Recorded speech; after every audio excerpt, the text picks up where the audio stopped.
कहानी की शुरुआत होती है एक बहुत ही बड़े लग्जरियस मैंशन से, जहां हमें ये दिखता है कि छोटी छोटी लड़कियों को अमीर बुड्ढों आदमियों के सामने ऑक्शन किया जा रहा था। और सच बताऊं, ये सारे के सारे आदमी चलते फिरते क्रीपी कॉफिन्स लग रहे थे, जिन्हें देखकर ही बहुत ज्यादा गुस्सा आ रहा था। लेकिन इस ठंडी और बेरहम दुनिया में इंसानियत की नहीं, सिर्फ पैसे की वैल्यू है। वहीं एक काले बालों वाली छोटी सी लड़की अपनी किस्मत पर रो रही है। उसे समझ नहीं आ रहा होता कि भगवान ने इतनी क्रूएल दुनिया में उसे क्यों भेजा। तभी एक खूबसूरत सी सिल्वर हेयर लड़की, जिसका नाम डिया होता है, वो उसे शांत कराते हुए बोलती है उसे सुंदर दिखना होगा और रोना तो बिल्कुल भी नहीं है। इतना कहकर डिया का नाम स्टेज पर अनाउंस होता है और वो हल्की सी हमिंग करते हुए खुशी खुशी वहां चली जाती है।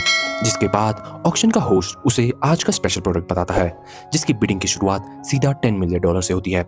और हमें ये दिखता है कि ऑलमोस्ट हॉल का हर आदमी डिया के लिए बिड लगाने लगता है, क्योंकि सबको अपने घर एक सिल्वर हेयर ब्यूटी गर्ल चाहिए। लेकिन डिया के चेहरे पर बस एक हल्की सी स्माइल होती है।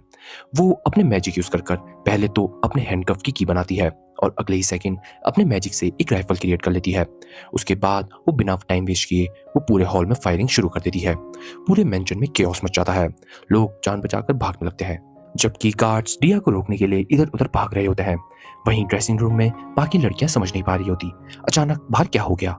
लेकिन तभी एक लड़की, जिसका नाम टाट होता है, जो मेड बनकर छुपी थी, एक गार्ड के सर पर बोतल तोड़ देती है और उसे वहीं नॉकआउट कर देती है। जैसे ही वो मुड़ती है, उसके सामने डोरवे पर दो और गार्ड्स नाइफ लेकर खड़े होते हैं। टाट डिसाइड करती है कि अब मजाक का टाइम खत्म हो गया है। वो सीधा अपने पीछे से एक स्पेयर निकालती है और सीधा उन दोनों गूंस की बैंड बचा देती है। वो उन गार्ड्स के हर अटैक को एफर्टलेसली डॉज कर रही होती है और कुछ ही सेकंड में दोनों को हरा भी देती है। फिर वो कीज उठाकर बाकी लड़कियों की तरफ फेंक देती है और उन्हें वहां से भागने को बोलती है, जबकि वो खुद जल्दी से जल्दी मेन हॉल की तरफ दौड़ पड़ती है। उधर डिया हर एक इंसान पर गोली मार रही होती है। उसके सामने जो आ रहा होता है वो उसे गोलियों से भूनने की कोशिश कर रही होती है। तभी उसकी नजर उस चीफ पिंप लेडी पर पड़ती है, जिसने उसके विलेज को बर्बाद कर सब लड़कियों को किडनैप किया था। डिया तुरंत उस पर शॉट लेने की कोशिश करती है, लेकिन अचानक से हमें ये दिखता है कि डिया पर एक तलवार का वार होता है, जिसे वो मुश्किल से ही अपनी राइफल से ब्लॉक कर पाती है और जमीन पर गिरती है। तब उसे समझ आता है कि ये गार्ड भी मैजिकल पावर रखता है। लेकिन उसके दोबारा अटैक करने से पहले ही टाट वापस आ जाती है और अपने स्पेयर से उस गार्ड को बिजी रख लेती है। लेकिन धीरे धीरे और गार्ड्स आने लगते हैं।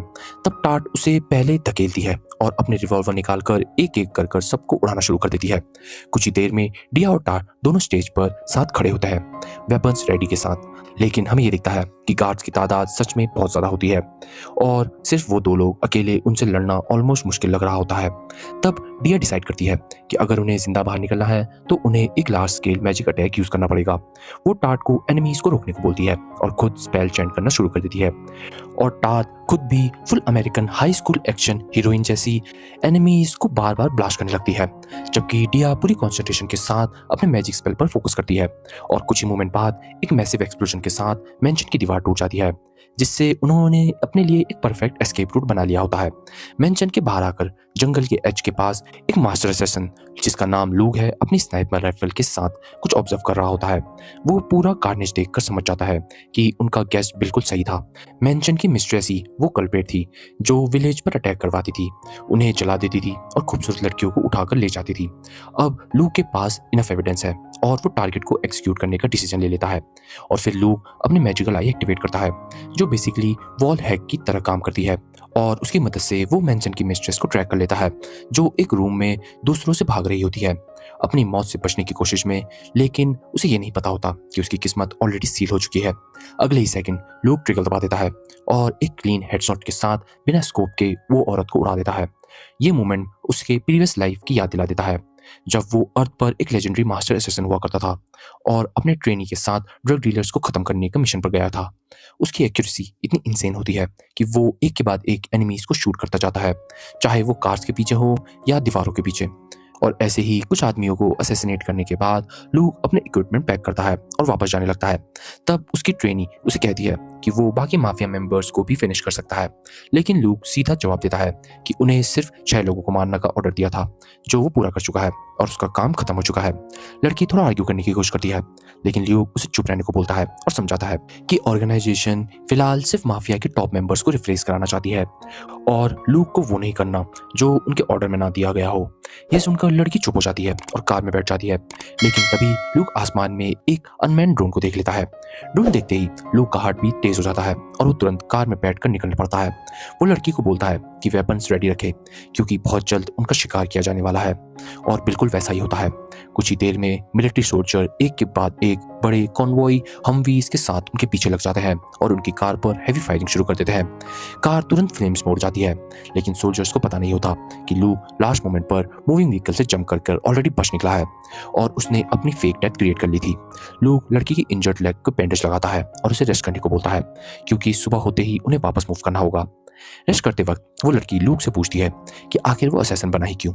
तब लूक बताता है कि उसका जन्म ही ऑर्गेनाइजेशन के अंदर हुआ था और बचपन से ही उसे उन्होंने दुनिया का ग्रेटेस्ट असैसिन बनाने की ट्रेनिंग की थी। बातें करते करते दोनों किसी रैंडम वीगनिज्म टॉपिक पर आर्ग्यू करने लगते हैं और फिर लूक मजाक मजाक में उसे ये कहता है कि किचन में तो सिर्फ औरत की जगह होती है और लूक यही लेक्चर उसे देने लगता है। साथ ही उसके सर पर गन पॉइंट कर देता है। लड़की शॉक हो जाती है क्योंकि अपनी क्लास की टॉप असैसिन होने के बावजूद उसे पता नहीं चला कि ये बुढ़ा उस पर गन तान चुका है। और सिर्फ इतना ही नहीं, लूक तो उसकी खुद की पिस्टल भी उसे क्वाइटली चुरा चुका है। लूक उसे समझाता है कि वो उसकी पिस्टल इसलिए निकाल पाया क्योंकि उसने उस पर ट्रस्ट किया और एक असैसिन के लिए ये बहुत बड़ी वीकनेस होती है क्योंकि हो सकता है फ्यूचर में ऑर्गेनाइजेशन ही उसे ये ऑर्डर दे दे कि सब एविडेंस मिटाने के लिए उस लड़की को मार दे। कंप्लीटली आउटक्लास करने के बाद लूक फाइनली अपनी गन उसके सर से हटा देता है और उसकी पिस्टल वापस उसकी पॉकेट में डाल देता है। लड़की वहीं शॉक खड़ी रहती है, फिर धीरे धीरे से अपनी गन निकालती है और दोबारा लूक पर तान देती है। लूक बस कामली बोलता है सो जाओ, लेकिन लड़की धमकी देती है वो सच में गोली मार देगी।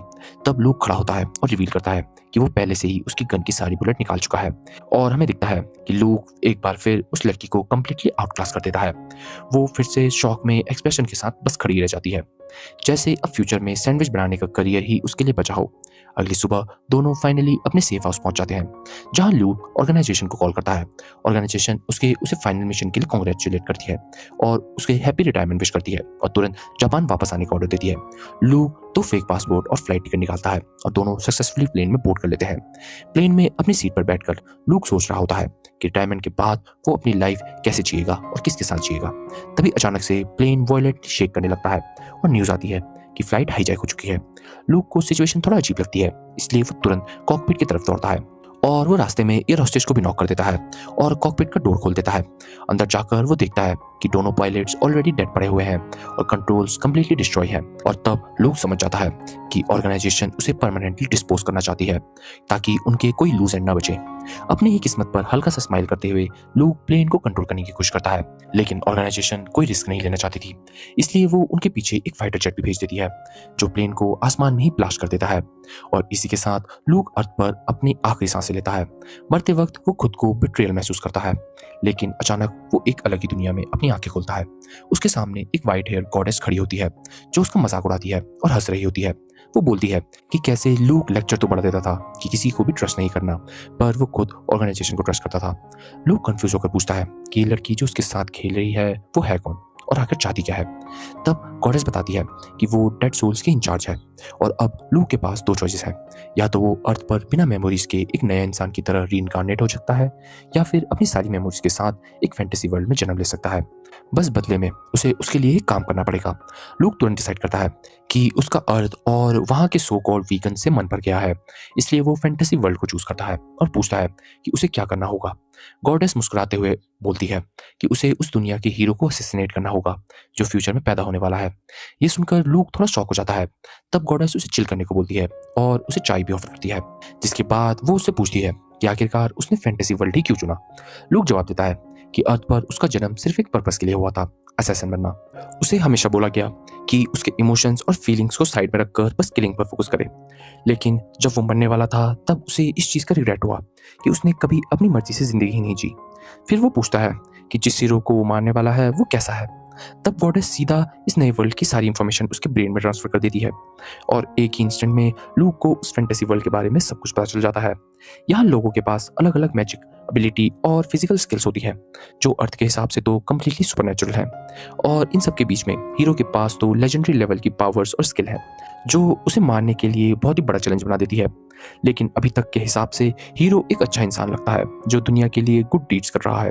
लूक पूछता है कि फिर गॉडेस उस हीरो को क्यों मरवाना चाहती है। तब वो बताती है कि हीरो धीरे धीरे इतना पावरफुल हो जाएगा कि एक दिन डीमन किंग के साथ फाइनल बैटल में लड़ेगा। उस फाइट में डीमन किंग हार जाएगा और हीरो दुनिया का सबसे पावरफुल इंसान बन जाएगा। लेकिन 1 या 2 साल के बाद उसकी पावर उसके दिमाग पर चढ़ जाएगी और वो डीमन किंग से भी ज्यादा रूथलेस बन जाएगा और वही इस दुनिया का एंड की वजह बनेगा। इसी फ्यूचर को रोकने के लिए वो खुद लूक को ये मिशन दे रही है। लूक मिशन एक्सेप्ट कर लेता है लेकिन बोलता है उसे स्ट्रॉन्ग स्किल भी चाहिए ताकि काम थोड़ा इजी हो। गॉडेस मान जाती है और उसे एक ह्यूमन के लिए पॉसिबली बेस्ट स्टेट्स देती है। साथ ही साथ वो एक की जगह 5 स्किल्स भी देती है। वो लूक को अपनी स्किल चूज करने को देती है। सब चूज करने के बाद वो वार्न करती है कि इस दुनिया के नॉर्मल ह्यूमन के पास सिर्फ एक स्किल होती है लेकिन हीरो के पास 30 से भी ज्यादा स्किल्स हैं, इसीलिए केयरलेस होना उसके लिए बहुत ही बड़ी गलती साबित हो सकती है। लूक केयरफुली काम करने का प्रॉमिस करता है और उसके बाद उसे दूसरी दुनिया में भेज दिया जाता है।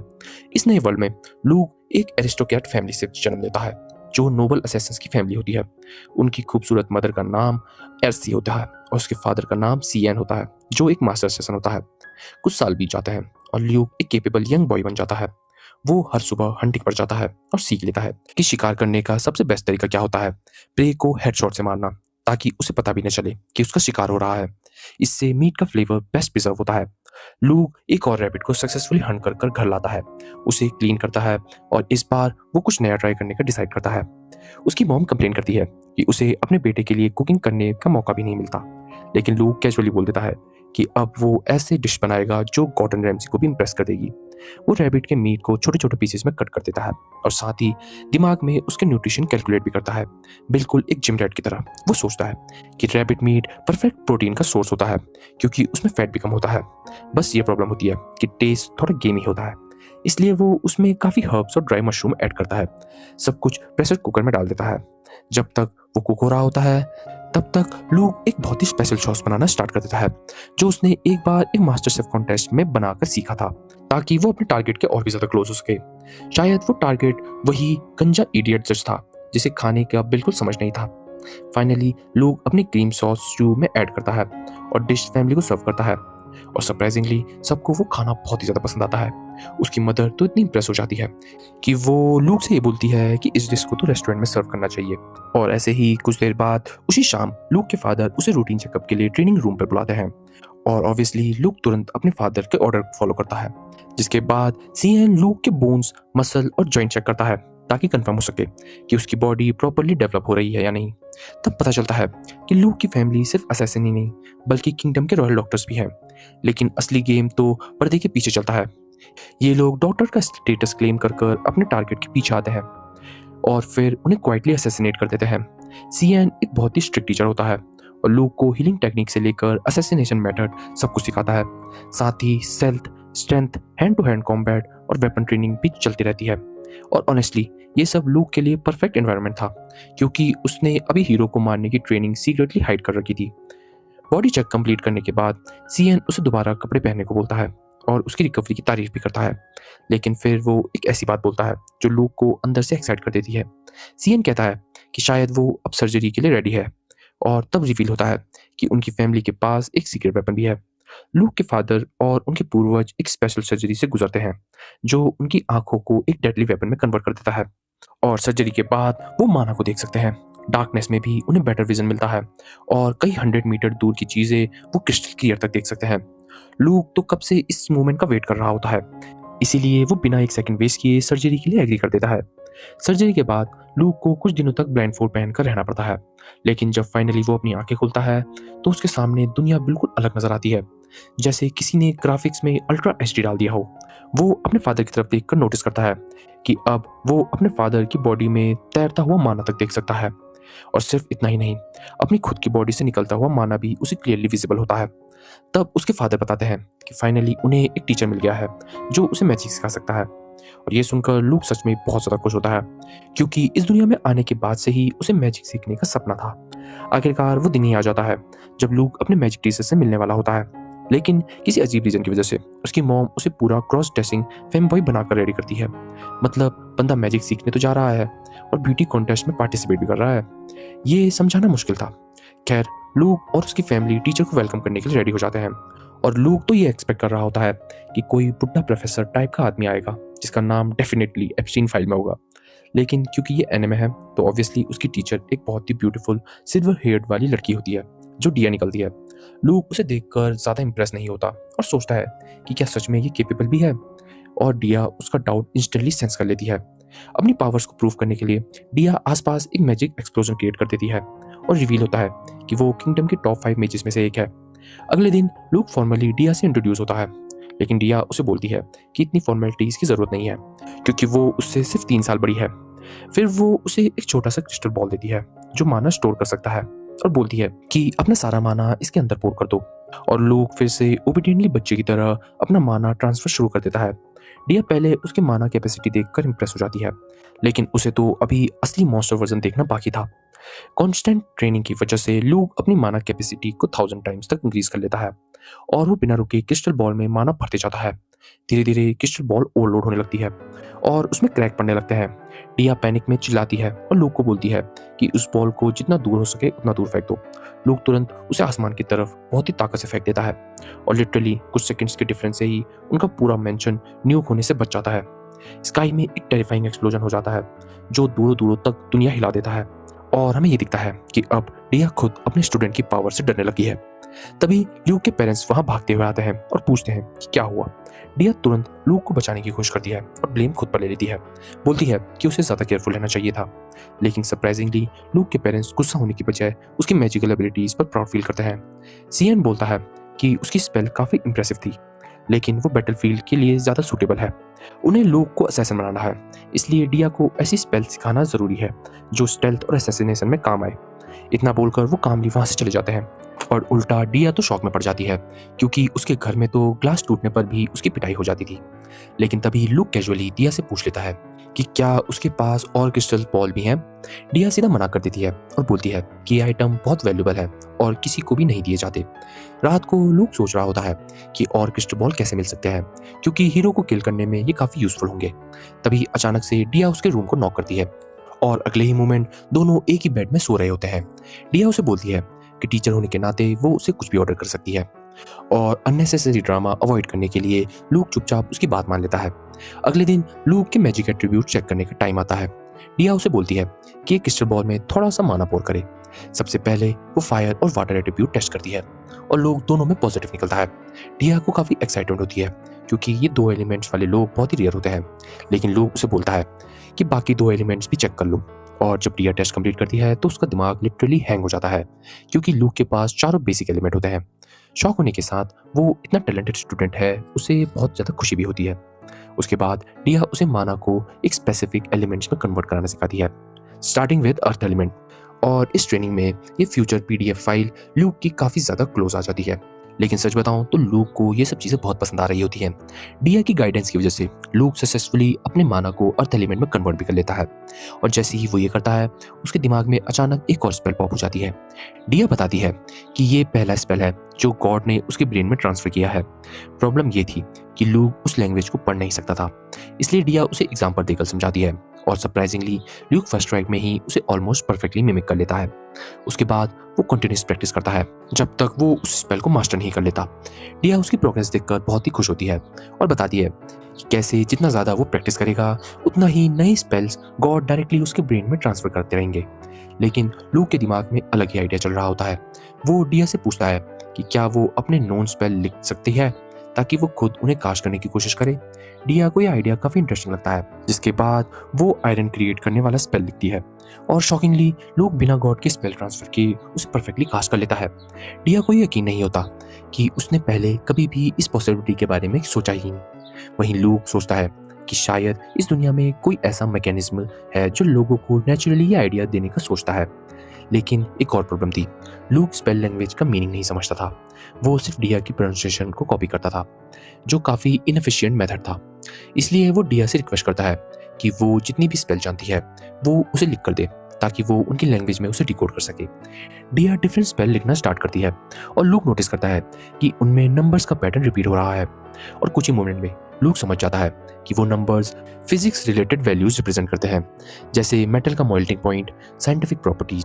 वो एक्साइटेड होकर डिया को एक्सप्लेन करता है, लेकिन डिया फिजिक्स समझने के लिए इतनी एजुकेटेड नहीं होती। और ऑनेस्ट बताऊं तो हम में सिमिलैरिटीज तो है। इसी एनालिसिस के बीच लूक रियलाइज करता है कि वो एक ऐसा गोल्ड क्रिएशन स्पेल बना सकता है जो डिया को भी नहीं पता है। वो डिया को स्पेल लैंग्वेज में रिक्वायर्ड वैल्यूज लिखवाता है, लेकिन जैसे ही डिया उस स्पेल को कास्ट करने की कोशिश करती है, उसकी बॉडी वीक पड़ जाती है और वो वहीं कोलैप्स हो जाती है। तब लूक खुद वो स्पेल कास्ट करता है और सरप्राइजिंगली बिना किसी प्रॉब्लम के एक सॉलिड गोल्ड ब्रेक क्रिएट कर देता है।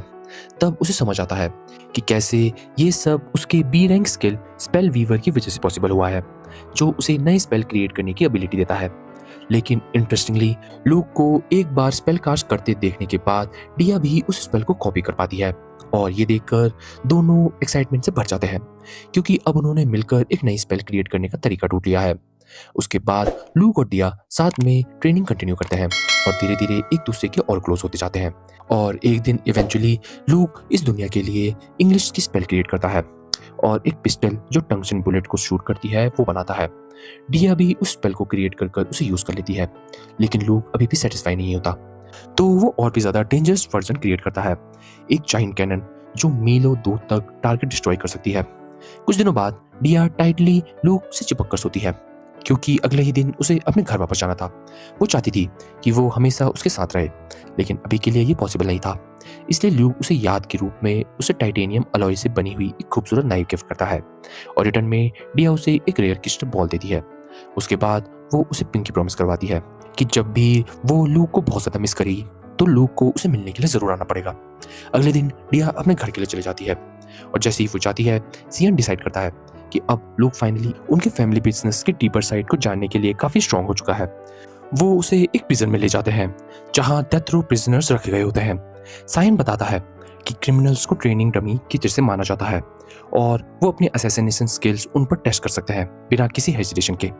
ये सुनकर लूक क्यूरियस हो जाता है और पूछता है कि उन्होंने उस इमोशन सप्रेस करके इमोशनलेस स्किनिंग मशीन बनाने की ट्रेनिंग खुद क्यों नहीं दी, क्योंकि फिर वो कभी हेजिटेट नहीं करता। तब सीएन उसे एक बहुत ही इंपॉर्टेंट बात बताता है।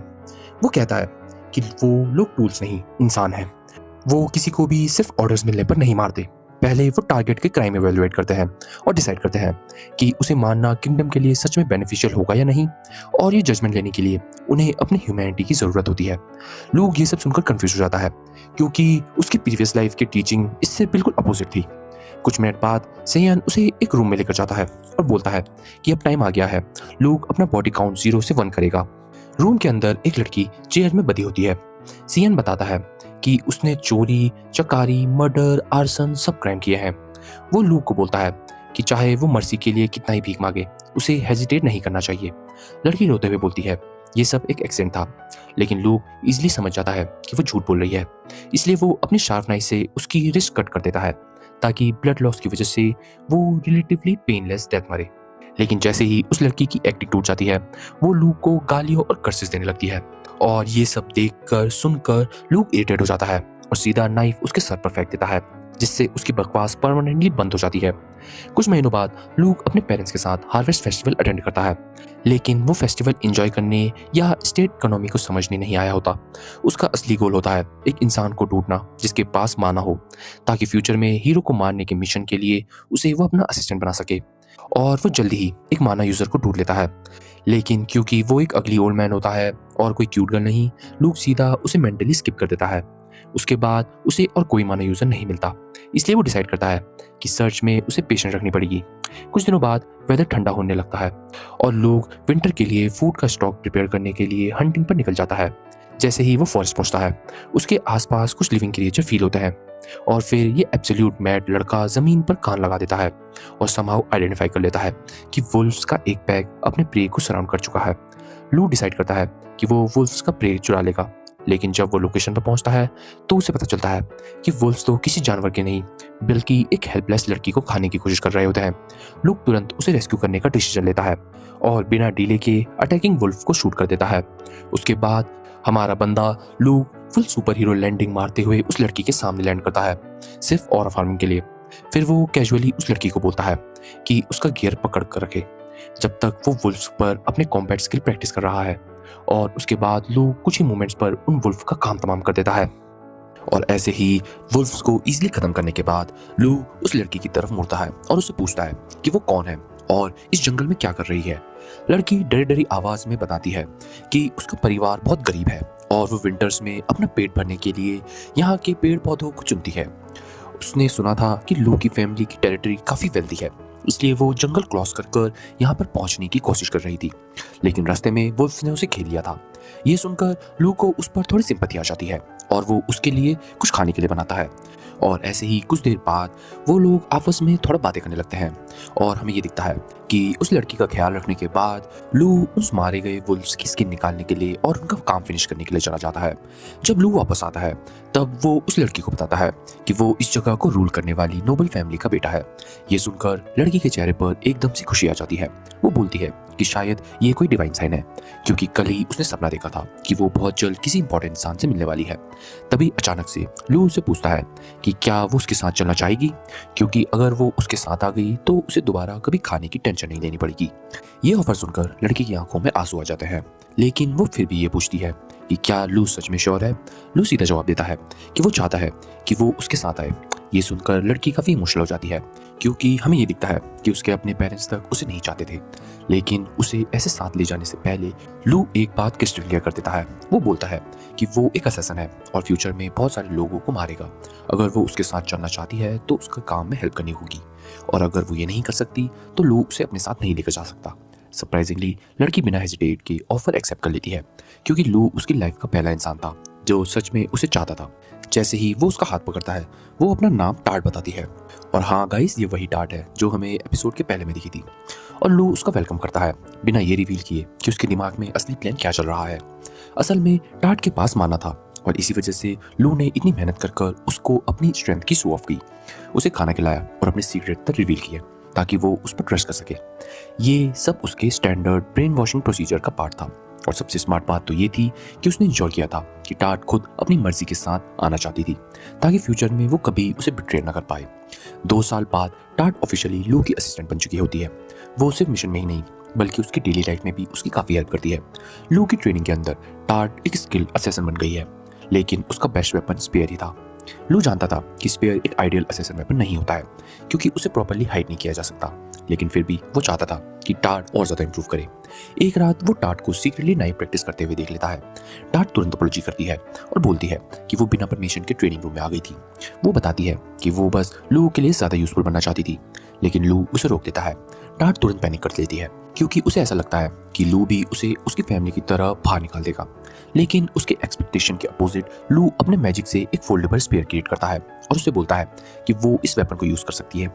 जैसे ही टार्ट अपने नए स्पेयर को यूज़ करती है, वो प्रैक्टिस डमीज को लिटरली डिस्ट्रॉय कर देती है, और इस बार तो लू भी उसकी स्किल और फोकस देखकर इंप्रेस हो जाता है। काफ़ी हफ्तों बाद लू और टार्ट मार्केट जाते हैं, और वहाँ ऑलमोस्ट सारे लोग लू के एहसानमंद होते हैं। लू उनकी क्रॉप्स के लिए नए फर्टिलाइजेशन सजेस्ट करता है और ड्राई सीजन में मैजिक यूज कर अपने पानी से उन्हें प्रोवाइड भी करता है। इसीलिए लोग ग्रेटिट्यूड में उसे अपने प्रोडक्ट गिफ्ट के तौर पे देते हैं। सिचुएशन ये होती है कि घर लौटते वक्त लू के कैरेज में इतना फूड भर जाता है कि वो स्पॉइल होने से पहले फिनिश भी नहीं कर सकता।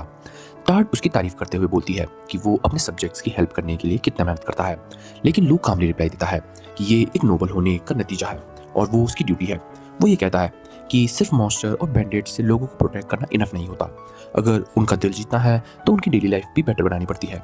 ये बात सुनकर टार्ट और भी ज़्यादा इंप्रेस हो जाती है, क्योंकि जिस रीजन से वो आई थी वहाँ रहने वाला नोबल एक बहुत ही ग्रीडी इंसान था जो अपने लोगों की बिल्कुल भी परवाह नहीं करता था, और लू एकदम अपोजिट है।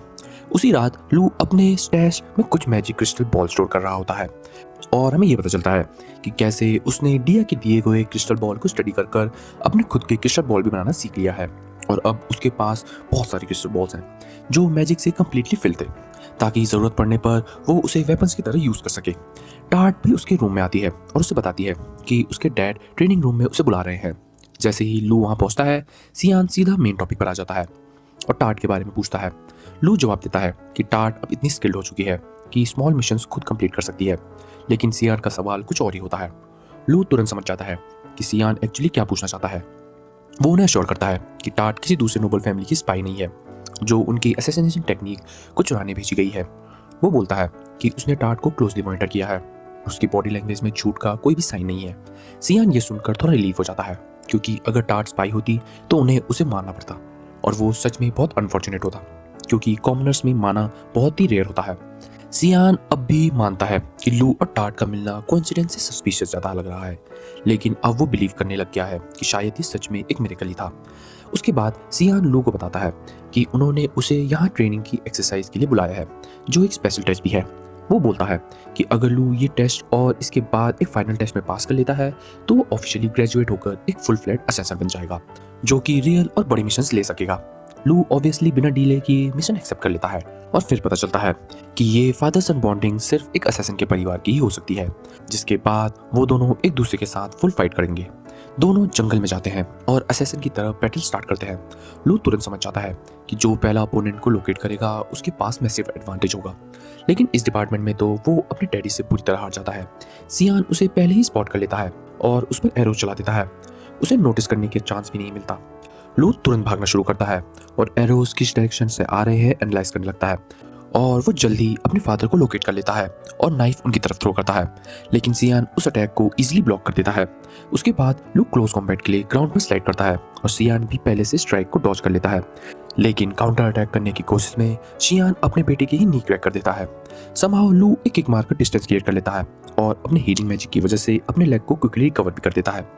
और कुछ देर बाद हाइड होते हुए लू सोचता है कि फिजिकल स्टैट में तो वो अपने फादर से स्ट्रॉन्गर और फास्टर है, ऊपर से उसके पास प्रीवियस लाइफ का एक्सपीरियंस भी है, लेकिन फिर भी सियान उसे कॉन्स्टेंटली पुश बैक कर रहा होता है, क्योंकि उनके मैजिक आई उसके मूवमेंट पहले ही प्रिडिक्ट कर लेती है।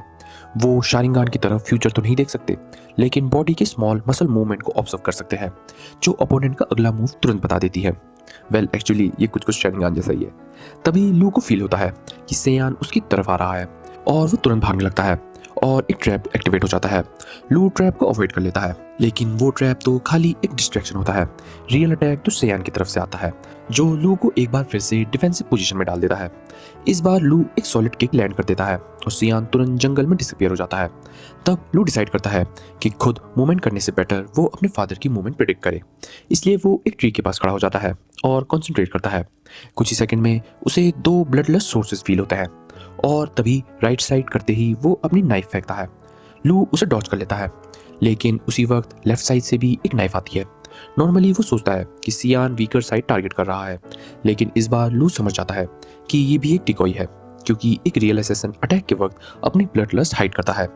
लू परफेक्ट टाइमिंग के साथ नाइफ डिफ्लेक्ट करता है और उसी सेकंड सियान पीछे से आकर उसे पंच मार देता है। सियान उसके शोल्डर में ब्लेड घुसा देता है, लेकिन उसी वक्त लू भी उसके थ्रोट पर ब्लेड रख चुका होता है, और सिचुएशन देखकर सियान भी एडमिट कर लेता है कि वो आखिरकार इस फाइट में हार गया है। बाद में सियान लू के वुंड पर बैंडेज लगाता है और अंदर ही अंदर थोड़ा फ्रस्ट्रेटेड भी होता है कि उनका बेटा अभी प्यूबर्टी तक भी नहीं हिट हुआ है और उसने उसे हरा दिया है, लेकिन साथ ही वो प्राउड भी फील करता है, क्योंकि ये उनकी फैमिली के फ्यूचर के लिए बहुत अच्छी बात है, स्पेशली जब लू फाइट के दौरान मैजिक तक यूज नहीं कर रहा था। लू कामली बोलता है कि अगर वो मैजिक यूज करता तो फाइट पॉइंटलेस हो जाती, क्योंकि फिर ये उनके असैसिन स्किल्स का टेस्ट नहीं रहता। सियान रियलाइज करता है कि उनका बेटा सच में बड़ा हो चुका है, और वो ऑफिशियली डिक्लेयर कर देता है कि अब उनके पास लू को सिखाने के लिए कुछ भी नहीं बचा है, अब उसे सिर्फ एक्सपीरियंस की जरूरत है। उस दिन के बाद से सियान लू को अपनी फील्ड ट्रिप्स पर ले जाना शुरू कर देता है, जहां इविल और करप्ट लोगों को उन्हें क्राइम करने से बचाना होता है। उनका सीक्रेट जॉब उन्हीं वर्थलेस लोगों की जान लेना होता है, जबकि उनका डे जॉब लोगों की जान बचाना होता है एज ए डॉक्टर। सियान किंगडम के फाइनेस्ट डॉक्टर थे, इसीलिए नोबल्स भी उन्हें अपने मेंशन में इनवाइट करते रहते थे, और वो लू को साथ ले जाता था ताकि वो ऑब्जर्व कर सके कि नोबल अपनी सिक्योरिटी पर कितनी मेहनत करते हैं। और ऐसे ही एक दिन पेशेंट के घर से लौटते हुए सियान लू को उसकी फाइनल ट्रेनिंग एक्सरसाइज और लास्ट टेस्ट के बारे में बताता है, जो उसके सोलो मिशन स्टार्ट करने की पहली जिम्मेदारी होती है। सियान बताता है कि असैसिन कभी भी हमेशा के लिए बैक डोर से एंट्री नहीं करते, कभी कभी वो अपना पूरा रूप बदलकर फ्रंट गेट के अंदर से भी जाते हैं, जिससे टारगेट का ट्रस्ट जीत पाए और फिर परफेक्ट मोमेंट पर असैसिनेशन कंप्लीट करते हैं। लू ये टेक्निक बहुत ही अच्छी तरीके से जानता था, इसलिए वो मजाक में पूछता है कि सियान उसे शेफ बनाकर भेजना चाहता है क्योंकि वो कुकिंग में काफ़ी अच्छा है। लेकिन सियान के प्लान कुछ और होते हैं। वो चाहता था कि लू मर्चेंट बनने का रोल प्ले करे क्योंकि नोबल्स मर्चेंट के अराउंड अपने कार्ड्स को लोअर कर देते हैं, स्पेशली तब जब वो अपने डिजायर्ड आइटम्स ले रहे हो। सियान ऑलरेडी लू की तरफ एक full proof fake identity prepare कर चुका होता है। अब लू लिल बेकर के नाम के एक फेमस मर्चेंट फैमिली का बेटा बनने वाला था। बेलर फैमिली के हेड पर सियान का एक टैप था, इसीलिए उन्होंने लू को नेक्स्ट 2 साल मर्चेंट ट्रेनिंग करने के लिए एग्री करा रखा है। इसके कुछ टाइम बाद सियान लू के लिए एक फेयरवेल पार्टी ऑर्गेनाइज करता है क्योंकि वो अपने फाइनल टेस्ट के लिए डिपार्चर लेने वाला होता है। असैसिनेशन बिजनेस से जुड़ी सारी ब्रांच फैमिली उस ओकेजन पे आई होती है। सब लोग लू की जीनियस रेपुटेशन सुनकर इंप्रेस होते हैं, एक्सेप्ट एक ड्रंक ब्रैड जिसका नाम रोना होता है। रोना इरिटेशन में अपना एम्प्टी वाइन ग्लास लू की तरफ फेंक देता है, लेकिन लू उस ग्लास को एफर्टलेसली कैच कर लेता है। रोना का फादर उसे रोकने की कोशिश करता है, लेकिन रोना ओपनली डिक्लेयर करता है कि वो रू को एज अ फैमिली एक्सेप्ट नहीं कर सकता। वो बोलता है कि सियान के पहले बेटे की डेथ के बाद हेयर बनने का चांसेस उसका था और ये अनफेयर है कि उससे वीकर उसकी जगह ले ले। सियान कामली बोलता है कौन स्ट्रॉन्गर है कौन वीकर है ये फाइट में डिसाइड हो जाएगा, और बिना वार्निंग दिए बैटल स्टार्ट करवा देता है। रोना अभी मेंटली रेडी भी नहीं होता, पर लू तो कब का उसके पीछे आकर अपनी नाइफ उसके थ्रोट पर रख देता है और वार्निंग के लिए वो हल्का सा कट भी कर देता है। जैसे ही सियान फाइट ओवर डिक्लेयर करता है, लू रोना को छोड़ देता है, लेकिन ये ड्रंक कैरन अभी भी नहीं सुधरेगा और गुस्से में दोबारा लू पर चार्ज कर देता है। इस बार लू उसे जमीन पर पिन करता है और उसका आर्म तोड़ देता है। सियान इस मूवमेंट को फुल ऑरा फॉर्मिंग के लिए यूज करता है और अनाउंस करता है कि असली असैसिन इसी तरह फाइट करते हैं और यहाँ कोई भी लू को 1v1 में हरा नहीं सकता। लेकिन हमें दिखता है कि लू के दिमाग में तो कुछ और ही चल रहा होता है। उसी रात वो रोना को गार्डन में मिलने बुलाता है। अब तक रोना का नशा उतर चुका होता है और उसे समझ आ गया होता है कि वो कितना इडियट बिहेव कर रहा था। वो एडमिट करता है कि ब्रांच फैमिली में स्ट्रॉन्गेस्ट होने के बावजूद उसे 4 साल छोटे बच्चे से हराने में बहुत ही ज़्यादा फ्रस्ट्रेशन मिली है। तब लू उसे बोलता है कि सिचुएशन इतनी भी बुरी नहीं है क्योंकि उसकी ओन फादर जो फैमिली के स्ट्रॉन्गेस्ट असिस्टेंट हैं वो भी अपने 30 साल छोटे इंसान से हार चुके हैं। ये सुनकर रोना शॉक हो जाता है क्योंकि उसने जो रूमर सुने थे कि लू ने सियान को हरा दिया है वो एक्चुअली सच निकले। और तभी लू उसे एक अनएक्सपेक्टेड ऑफर देता है। वो बोलता है कि अगर चाहे तो रोना उसका सबऑर्डिनेट बन सकता है, असैसिन नहीं बल्कि एक नाइट के रूप में, क्योंकि रोना की स्वॉर्डमैनशिप उसकी स्नीकी असैसिन स्किल से काफी बेटर है। रोना एरोगेंट जरूर था लेकिन बेवकूफ नहीं, इसलिए वो ज्यादा सोच विचार नहीं करता और सीधा अपना हैंडशेक करता है और उसका ऑफर एक्सेप्ट कर लेता है। अगले ही दिन लू बेलर फैमिली के साथ ट्रेनिंग के लिए अपनी जर्नी पर निकल जाता है और डिया भी उसका साथ ज्वाइन कर लेती है। कुछ टाइम बाद वो मर्चेंट टाउन मेल्टुआ में पहुंचते हैं, जहां लू अपने बालों का कलर चेंज कर लेता है और पूरी तरीके से अपनी नई मर्चेंट आइडेंटिटी अडॉप्ट कर लेता है। दूसरी तरफ इस टाउन में माहा नाम का एक ब्लू हेयर्ड लड़की होती है जो छोटे से लेकिन प्रॉफिटेबल बिजनेस चला रही होती है। उसके फादर पहले मर्चेंट थे और उसने बिजनेस के बेसिक्स उन्हीं से सीखे थे। अब वो कुछ और ऑर्फन के ग्रुप को लीड करती है जो विजिटर्स को सिटी घुमाने के काम करते हैं। काम छोटा जरूर था लेकिन ऑनेस्ट था और माहा की लीडरशिप में उसके फ्रेंड्स पहले से काफ़ी बेटर लाइफ जी रहे थे। माहा का सपना था इतना रिच बनना कि वो सबके लिए एक प्रॉपर घर खरीद सके। सब कुछ ठीक चल रहा था, लेकिन तभी अचानक से कुछ थग्स उनके बेस के सामने आ जाते हैं। ये लोग बिना किसी हेजिटेशन के अनाउंस कर देते हैं कि वो बच्चों को किडनैप करने आए हैं। माहा तुरंत अपनी मैजिक पावर यूज कर उन्हें टैकल करती है और अपने फ्रेंड्स को भागने की कोशिश करती है। वो खुद भी भागने की कोशिश करती है, लेकिन थग्स उसे और उसके दोस्तों को पकड़ लेते हैं। उसके बाद वो उन्हें टाउन के बाहर एक ऑर्फनेज में लेकर जाते हैं जिसे टॉरेन नाम का एक घटिया आदमी कंट्रोल कर रहा होता है। वो उन्हें बोलता है कि अब से वो उसके ऑर्फनेज का हिस्सा है। माहा के साथ वाला लड़का उस पर चिल्लाता है और उन्हें हेल्प की कोई ज़रूरत नहीं है ये बोलता है। वो खुद अपनी लाइफ से जी रहा है ये भी बताता है, लेकिन टॉरेंट उसे सीधा पंच कर देता है और वार्निंग देता है कि जो भी उसकी बात नहीं मानेगा और भागने की कोशिश करेगा उसे पनिशमेंट मिलेगी और वो भी बहुत बुरी। माहा और बाकी बच्चों को एक रूम पर फेंक दिया जाता है जहाँ उनके दूसरे फ्रेंड ऑलरेडी बंद होते हैं। सब कंफ्यूज होते हैं कि किसी को ऑर्फनेज में डाला गया है या किडनैप करा गया है। तभी एक लड़की बताती है कि लोकल लॉर्ड की वाइफ चैरिटी चलाती है और ऑर्फनेजेस को फंड करती है, इसलिए टॉरेन बच्चों को किडनैप करता है ताकि इजी मनी बना सके। इतने में थग रूम में वेजिटेबल का बैग फेंकते हैं और बोलते हैं ये उनका पूरे हफ्ते का खाना है। बाकी सब होपलेस फील करते हैं, लेकिन माहा उन्हें मोटिवेट करती है, चलो कुकिंग स्टार्ट करते हैं। खाना खाते वक्त बच्चे सोचते हैं कि उन्हें हमेशा अपने सर के ऊपर रूफ चाहिए थी, लेकिन इस तरीके की नहीं, और अब उन्हें फ्यूचर की टेंशन सताने लगती है। ये सब कुछ साल पहले हुआ था और अब सब बच्चे थोड़ा बड़े हो चुके होते हैं। उन्हें ऑर्फनेज में एज अ सर्वेंट की तरह काम करवाया जाता है और ड्रेसेस सिलवाकर मार्केट में बिचवाया जाता है। जो बच्चे प्रॉपर्ली काम नहीं कर पाते उन्हें ठग्स मारते पीटते हैं, लेकिन टोरिन हेड थग को बोलता है कि उन्हें ज़्यादा डैमेज मत करो, क्योंकि उनके नेक्स्ट बिजनेस के लिए उन सब बच्चों को परफेक्ट कंडीशन में होना चाहिए। और हमें जल्दी पता चल जाता है कि वो डिस्कस्टिंग प्रोजेक्ट था इन बच्चों को किसी और को बेच देना। एक एक कर कर माहा के सारे फ्रेंड्स अपनी लाइफ के सबसे हॉरिबल फेज से गुजरते हैं। उनमें से तो एक लड़की इतनी टूट जाती है कि वो शीशे से अपना चेहरा काट लेती है ताकि उसे कोई खरीद ना सके। कुछ साल बाद माहा एक्सीडेंटली टोरिन और उसके लैकर्स की बात सुन लेती है जहां वो डिस्कस कर रहे होते हैं। माहा अब उस एज में पहुंच गई है जहां उसके कस्टमर आना शुरू हो सकते हैं। ये सुनकर माहा का खून जम जाता है।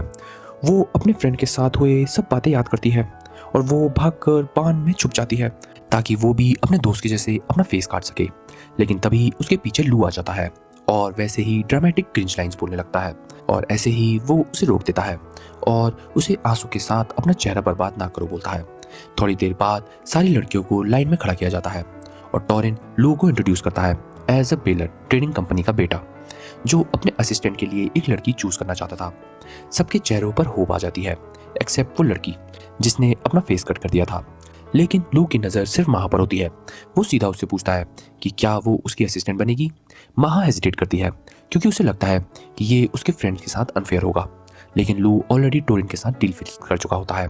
टोरिन बोलता है कि वो लड़की को रेडी कर देगा टाइम से, इसलिए 3 दिन बाद आकर वो उसे लेकर जाए। ये सुनकर माहा पैनिक करने लगती है क्योंकि वो समझ जाती है कि ये गंदा इंसान उसे पहले से ही किसी फ्रीक को बेचने वाला था, तो क्या पता इन 3 दिनों में वो भी अपना हाथ साफ कर देगा। लेकिन उसके सामने कुछ बोलने की हिम्मत नहीं करती। लू कामली टर्म्स एक्सेप्ट करता है, लेकिन टोरिन को याद दिलाता है कि माहा अब ऑफिशियली उसकी फैमिली का पार्ट है। उसी रात माहा को उसके पहले कस्टमर के पास भेजने की तैयारी होती है।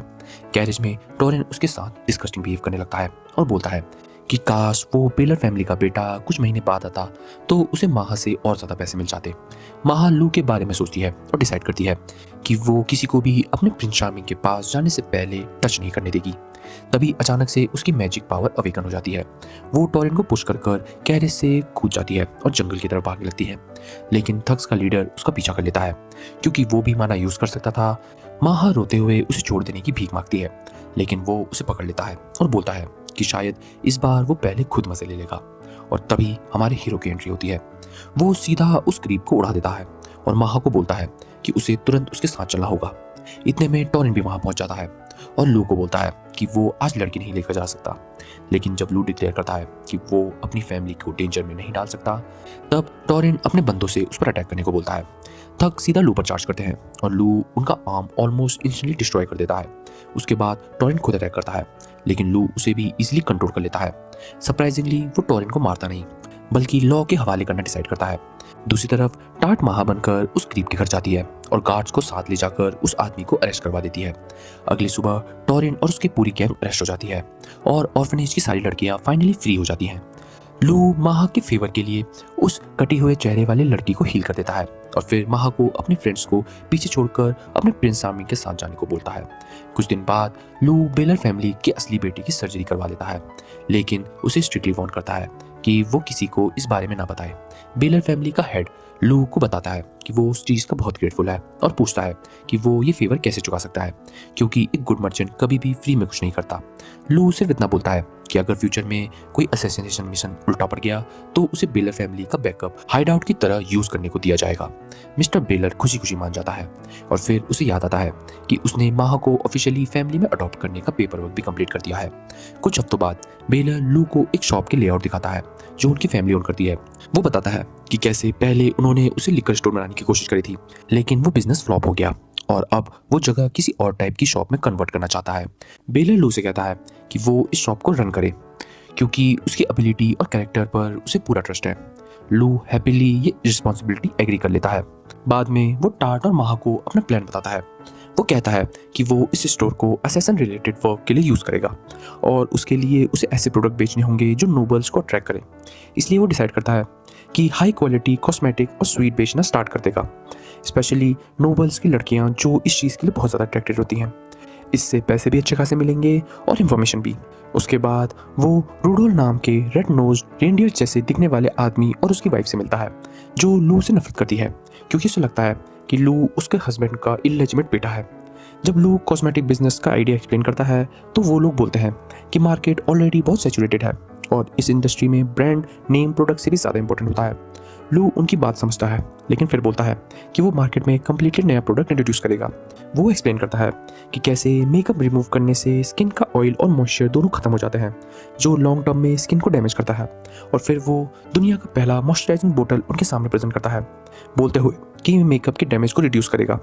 वुमेन क्यूरियस हो जाती है और तुरंत मॉइस्चराइजर अप्लाई करती है। डिफरेंस फील होते हुए वो अपना मार्क्स हटा देती है और अपने ओल्ड रिंकल फेस देखती है। लू कैजुअली बोलता है कि अगर मॉइस्चराइजर पहले इन्वेंट हो गया होता तो उसका फेस इतना एजेड भी नहीं लगता।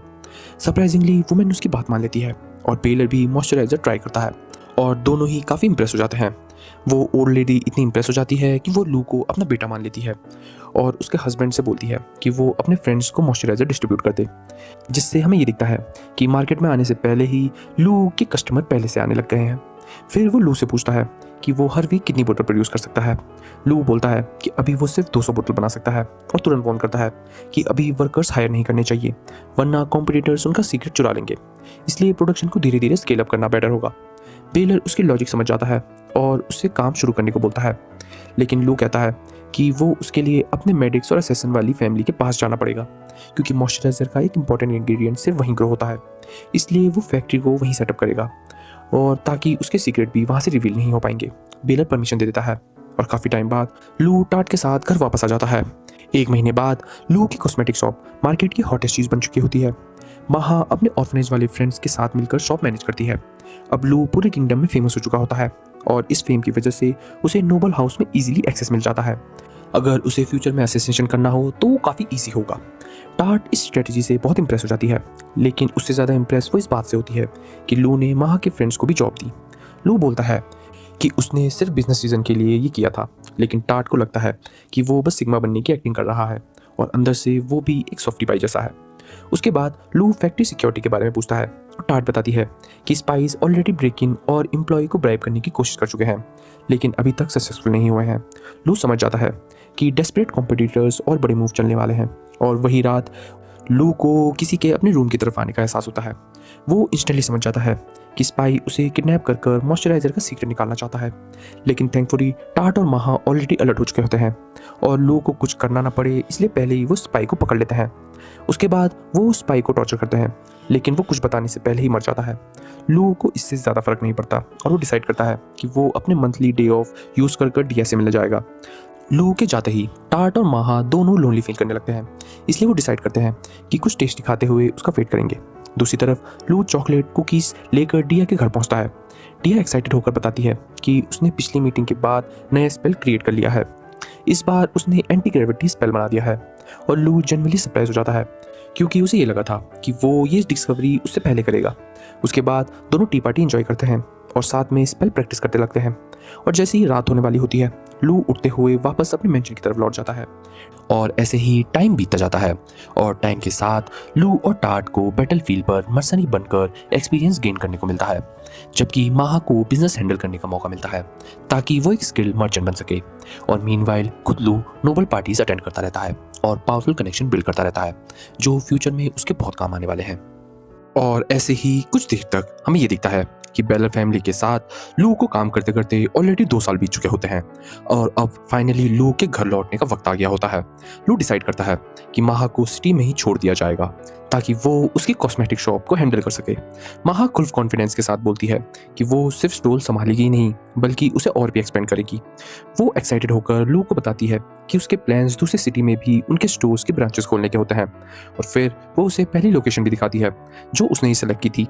लू उस जगह को देखते ही शॉक हो जाता है क्योंकि उसने माहा के पास के बारे में ऑलरेडी काफ़ी डिगिंग की होती है और वो जानता है कि ये वही स्टोर है जो कभी उसके फादर की कंपनी चलाया करती थी, लेकिन फिर उसके फादर को उसी के राइट हैंड मैन ने पैसों के लिए बिट्रे करा और उसे मार दिया। माहा ने डेंजर सेंस कर लिया था और अपनी जान बचाने के लिए सिटी से भाग आई थी। अब लू को समझ आ जाता है कि माहा अपने फादर की कंपनी वापस हासिल करना चाहती है और ये स्टोर उसके कमबैक का पहला स्टेप होगा।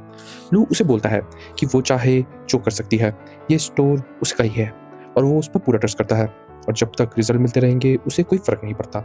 ये सुनकर माहा के चेहरे में खुशी से चमक आ जाती है। तभी माहा के फ्रेंड्स रूम में आते हैं और लू को फेयरवेल गिफ्ट देते हैं। वो इमोशनल होकर बोलते हैं कि कैसे लू ने उन्हें नरक जैसी जगह से बचाकर एक प्रॉपर लाइफ जीने का मौका दिया था।